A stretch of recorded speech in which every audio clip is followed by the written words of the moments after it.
Hello my dear parents, welcome back to my channel free style parenting. बारिश का मौसम almost सारे state में शुरू हो चुका है और देखा जाए तो ये बहुत ही खूबसूरत मौसम होता है। हमारे फार्मर्स को इसकी ज़रूरत भी है, पर एज अ मदर मैं अपने बच्चों के कंसर्न के हिसाब से बात करूँ तो ये मौसम मुझे सबसे ज़्यादा डरा के रखता है, क्योंकि इस मौसम में सबसे ज़्यादा बीमारियाँ फैलने के चांसेस रहते हैं। बच्चों को आए दिन सर्दी खांसी और कुछ ना कुछ उनके साथ लगा रहता है। लेकिन आप भी मानते होंगे कि बारिश का एक मौसम ऐसा है जिसमें बहुत सारी बीमारियाँ बहुत तेज़ी से फैलती है, जैसे कि malaria, dengue, typhoid, diarrhoea, food infection, water infections और तरह तरह की डिजीज बच्चों को होने के चांसेस सबसे ज़्यादा होते हैं। एंड बेशक आप ये भी मानते होंगे कि इस मौसम में ही डॉक्टर्स के क्लिनिक पे सबसे ज़्यादा क्राउड आपको देखने को मिल सकता है। तो आज हम इसी टॉपिक पे डिटेल पे बात करेंगे कि किस तरह के छोटे छोटे प्रिकॉशंस लेकर इस मौसम में अपने बच्चों को कैसे सेफ्टी के साथ बदलते मौसम को अडेप्ट करना सिखा सकते हैं, और साथ ही डॉक्टर्स के पास बार बार जाने का जो ये चक्कर है उसे हम कम से कम कर सकते हैं। आज मैं आपके साथ जो कुछ भी शेयर करने वाली हूँ that is my personal experience और ऑब्जर्वेशन। तो बेशक सारे बच्चों की इम्यूनिटी अलग होती है और आप भी अपने बच्चों को लेकर कुछ ना कुछ तो प्रिकॉशंस लेते ही होंगे।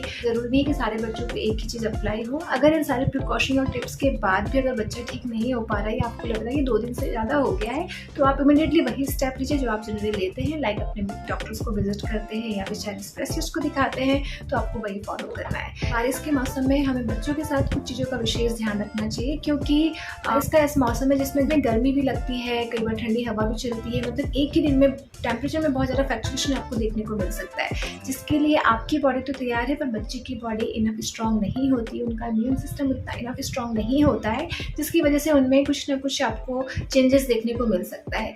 इसलिए मौसम के शुरू होते ही आपको बच्चों को सिर्फ और सिर्फ गर्म पानी या उबाल कर पानी ही देना है। इसके लिए आप क्या कर सकते हैं कि पानी आपने बड़े कंटेनर में एक साथ गर्म कर लिया, अच्छे से बॉईल कर लिया और फिर से थोड़ा ठंडा होने दीजिए, और फिर किसी भी कंटेनर में या बॉटल में या मिल्टन की बॉटल में आप फिल करके रख सकते हैं और बच्चे को सिर्फ और सिर्फ वही पानी पीने को आप दें। ये बहुत ज़्यादा हेल्पफुल आपके लिए साबित होगा अगर आप ये करते हैं। तो गर्म पानी बच्चों के डाइजेस्टिव सिस्टम को कंट्रोल करता है और साथ ही इम्प्यूरिटीज़ को बाहर निकालने में हेल्प करता है। तो गर्म पानी आप जरूर अपने बच्चों को पिलाएं। And the next and very important point कि इस मौसम में हमें अपने बच्चों के हेल्दी डाइट फूड का विशेषकर ध्यान रखना चाहिए।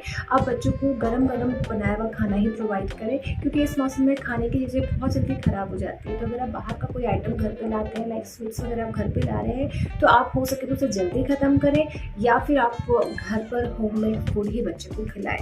बच्चों के लिए स्ट्रीट फूड, पैकेट फूड या फिर मैदे के बने हुए आइटम जितना हो सके अवॉइड करें, क्योंकि बच्चों को एनर्जी फूड के थ्रू ही आएगी। तो बच्चों को आप जितना हेल्दी डाइट देंगे, बच्चों का इम्यून सिस्टम उतना स्ट्रॉन्ग रहेगा, तो जो भी छोटी मोटी बीमारियाँ हो रही है बच्चे उससे फाइट कर सकेंगे। इसलिए हेल्दी फूड्स का हमें विशेषकर ध्यान रखना है। अगर आप किसी रीज़न से बच्चे को फ्रिज का फूड प्रोवाइड कर रहे हैं, लाइक आपने मॉर्निंग में बना के रख दिया और आप शाम को वही देने वाले हैं, तो उसे आप ज़रूर से चेक कर लें, उसके स्मेल, टेक्सचर, टेस्ट आप कर लें। आप पहले खुद 1-2 बाइट खाकर देख लो और फिर बच्चे को आपको दो। खाने को गर्म करने के लिए भी मैं ये स्पेशली कहूँगी कि अगर आप खाने को रीहीट कर रहे हैं तो आप उसे गैस या स्टोव में अच्छे से गर्म करें, ना कि माइक्रोवेव या ओवन में। इस मौसम में चूँकि सूर्य की किरणें हमारे बच्चों तक नहीं पहुँच पाती है, तो हमारे एनवायरनमेंट में बहुत सारे जर्म्स, कीटाणु होते हैं जो हमें अपनी नॉर्मल आंखों से नहीं दिखते हैं। तो माइक्रोवेव में भी वही सेम चीज़ हो सकता है। तो उस तरह के रिएक्शन से, इन्फेक्शन से बचने के लिए माइक्रोवेव या ओवन में रीहीट किया हुआ फूड अवॉइड करें। पर बेस्ट तो यही होगा कि आप बच्चे को गरम गरम बनाया हुआ खाना ही प्रोवाइड करें। एक चीज़ का और ध्यान रखना है कि हम बच्चे को जैसे खिला रहे हैं, तो बच्चे कई बार बहुत टाइम लेते हैं खाने में और हम कुछ काम करने में बिजी हो गए और फिर हम क्या करते हैं, थोड़ी देर बाद आके उसी थाली से हम बच्चे को बाइट देते हैं। खाना इतनी देर तक ऑलरेडी अनकवर्ड रहा है और आप फिर वही बाइट बच्चे को दे रहे हो, तो इन्फेक्शन होने के पूरे चांसेस रहते हैं। तो वो अवॉइड करिए। आप खुद बच्चे को अपने हाथ से या तो आप खिला दो प्रॉपर, या फिर खाने को हमेशा कवर करके रखें। ये बहुत ज़रूरी है इस मौसम। खाने पीने की बात हो रही है तो मैं एक चीज़ और मेंशन करना चाहूँगी कि इस मौसम में आप बच्चों को सैलड लाइक खीरा, टमाटर, कैरेट ये सब ना ही दे तो अच्छा होगा, क्योंकि हम इन फ्रूट को कुक नहीं करने वाले हैं पूरी तरीके से, और रॉ फूड में जर्म्स बहुत ज़्यादा होते हैं, उसे हमें बहुत अच्छे से वॉश करके देना होता है। और साथ ही इन चीज़ों की तासीर ठंडी भी होती है, तो आप इसे इस टाइम पे ना ही दे तो बेटर होगा।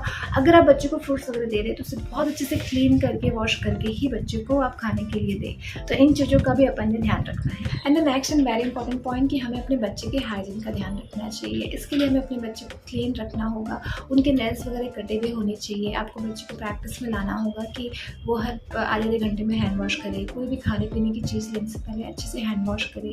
अगर वो बाहर से खेल कर आ रहा है तो अच्छे से हैंड वॉश और लेग वॉश मास्क करें। तो ये इस तरह की प्रैक्टिस में हमें अपने बच्चे को लाना होगा, ये बहुत ज़रूरी है। बहुत बार देखा जाता है कि मौसम ठंडा हो या बच्चे को हल्की फुल्की खांसी हो तो हम बच्चे को नहलाते नहीं हैं। ऐसा नहीं करना है, आपको बच्चे को गुनगुने पानी से नहलाना है, क्योंकि मौसम भी ऐसा है, कभी गर्मी कभी सर्दी, बहुत स्टिकी जैसा वेदर हो जाता है। तो इसलिए और भी ज़रूरी है कि बच्चे को हम क्लीन रखें। साथ ही आपको ये चीज़ का भी ध्यान रखना है कि बच्चों के जो फोल्डिंग वाले पोर्शन है, लाइक आर्म्स के नीचे, गले के नीचे, उनका डायपर वाला पोर्शन, ये सब बहुत अच्छे से क्लीन होना चाहिए। उनके आईज, नोज़ और ईयर्स भी क्लीन होना चाहिए, ताकि किसी तरह के बैक्टीरिया का रिएक्शन नहीं हो, किसी तरह की एलर्जी नहीं हो और बच्चा हमारा हेल्थी रहे। एंड द नेक्स्ट थिंग कि हमें अपने बच्चे के वैक्सीनेशन फाइल को एक बार चेक कर लेना चाहिए कि किसी तरह की वैक्सीन छूट तो नहीं गई है। ये बच्चों के इम्यून सिस्टम को बूस्टअप करने में हेल्प करता है, जो भी बीमारियां उन्हें बड़ा रूप लेने नहीं देता है। इसके लिए आप बच्चों को फ्लू के शॉट्स या इन्फ्लुएंजा के शॉट्स भी लगवा सकते हैं। ये हमारे बच्चों के डॉक्टर ने हमें सजेस्ट किया था, तो आप भी अपने डॉक्टर से विजिट करके उनसे सजेशन लेकर ही कोई स्टेप लें। एंड द नेक्स्ट थिंग कि इस मौसम में हमें क्लीनिंग का विशेष ध्यान रखना चाहिए। घर के अंदर भी सफाई होनी चाहिए और घर के बाहर भी सफाई होनी चाहिए। घर के बाहर कहीं पे भी ऐसा नहीं हो कि पानी कहीं पे इकट्ठा होता हो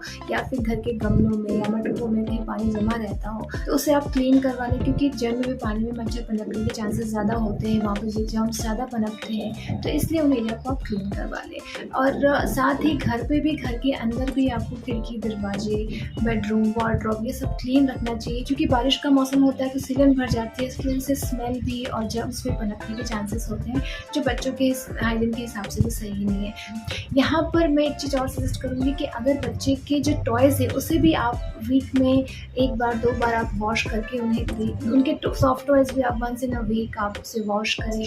बच्चों का टॉयज़ का क्लीन होना बहुत ज़रूरी है, क्योंकि बच्चे अपना ज़्यादातर टाइम टॉयज़ के साथ स्पेंड करते हैं, तो बच्चे के टॉयज़ भी क्लीन होने चाहिए। एंड द नेक्स्ट थिंग कि हमें अपने बच्चों के वेयरिंग क्लोथ्स पर भी ध्यान रखना चाहिए। इस मौसम में चूँकि धूप नहीं निकलती है तो बच्चों के कपड़े बहुत अच्छे से सूखते नहीं, उसमें सिलन रहती है। सिलन रहने से ये होगा कि बच्चों के कपड़ों में से स्मेल आएगी, जर्म्स रहेंगे और ठंडक रहेगी, और वही कपड़े हम बच्चों को पहना देंगे तो बच्चों को किस तरह का स्किन एलर्जी होने के चांसेस हो सकते हैं। इसलिए बच्चों के कपड़ों को फोल्ड करने से पहले आप उसे देख लें कि वो अच्छे से सूखे हैं कि नहीं। बच्चों के कपड़े आप रात में फैन में स्प्रेड करके रख सकते हैं और फिर आप बच्चों को पहनाएं, तो ड्राई हो जाते हैं। तो एक चीज़ और कहूँगी कि इस मौसम में ज़्यादातर पेरेंट्स बच्चों को full T shirts, full pants पहना देते हैं, वो भी एक तरह से सही है, लेकिन मैं यहाँ पर सजेस्ट करूँगी कि बच्चों के कपड़े को आप लेयरिंग के अकॉर्डिंग पहनाएं। लाइक आप उन्हें आप 2 टी शर्ट पहना लिया अगर ठंडी है तो, और जब थोड़ा सा लग रहा है कि नहीं अभी वेदर ठीक है या थोड़ी गर्मी से लगी तो आप एक उतार दिए, तो इस तरीके से आप कर सकते हैं। और फुल पहनाने से मोस्टली क्या होता है कि बच्चे हाथ धोते हुए अपने किनारों को गंदे कर लेते हैं या फिर गीला कर लेते हैं और फिर उसी में रह जाते हैं। तो इस तरह की सिचुएशन से बचने के लिए आप बच्चों को डबल कपड़े पहना सकते हैं, अंदर में गंजी वगैरह पहना के कपड़े पहना सकते हैं।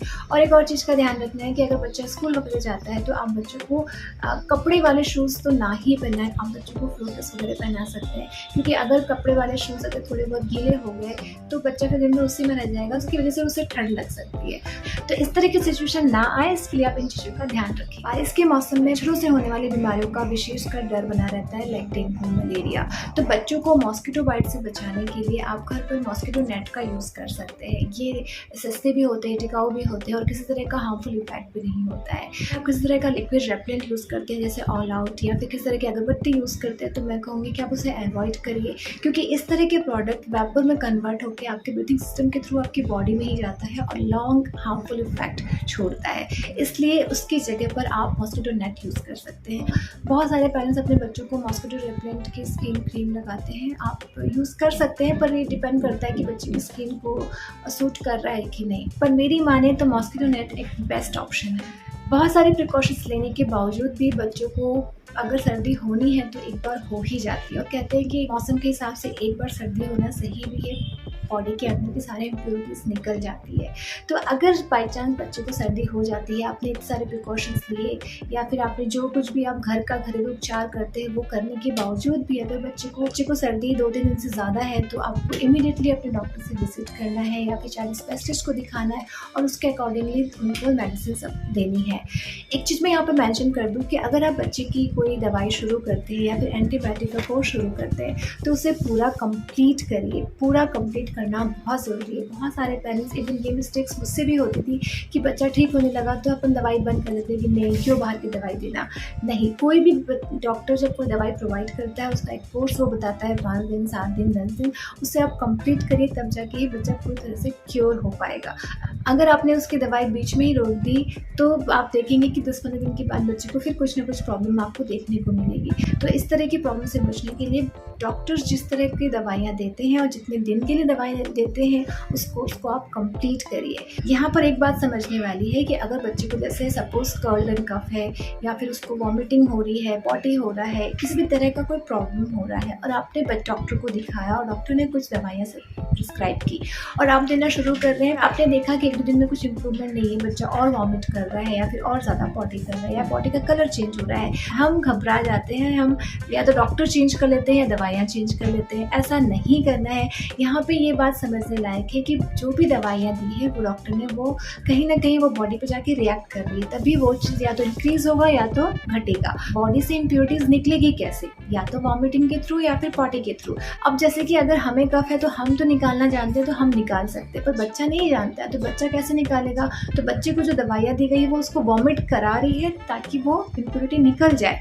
इसलिए आपको घबराना नहीं है। अगर आप डॉक्टर को दिखा रहे हैं अपने बच्चे को तो आपको डॉक्टर को ट्रस्ट करना है और एटलीस्ट उस दवाई को आप 3 दिन देखिए। अगर आपको इम्प्रूवमेंट फिर भी नहीं दिखता है तो आप डॉक्टर से जाके विजिट करें और फिर आप उसके अकॉर्डिंगली स्टेप ले सकते हैं। तो आई थिंक आज मैंने जो भी चीज़ें कवर अप की है, अगर आप वो चीज़ें को ध्यान रखते हैं तो हमें बहुत ज़्यादा डॉक्टर्स के पास आने जाने का चक्कर नहीं लगाना पड़ेगा। आप घर पे भी बच्चों को प्रिकॉशन के थ्रू सेफ रख सकते हैं और प्यारे से मौसम का लिफ्ट उठाना सिखा सकते हैं। आज के लिए इतना ही। अगर आपको वीडियो इन्फॉर्मेटिव लगता हो, आपको मेरा काम पसंद आ रहा हो तो प्लीज़ वीडियो को लाइक करें, शेयर करें और सब्सक्राइब करें। मिलते हैं नेक्स्ट वीडियो में। Till then take care and thank you for watching.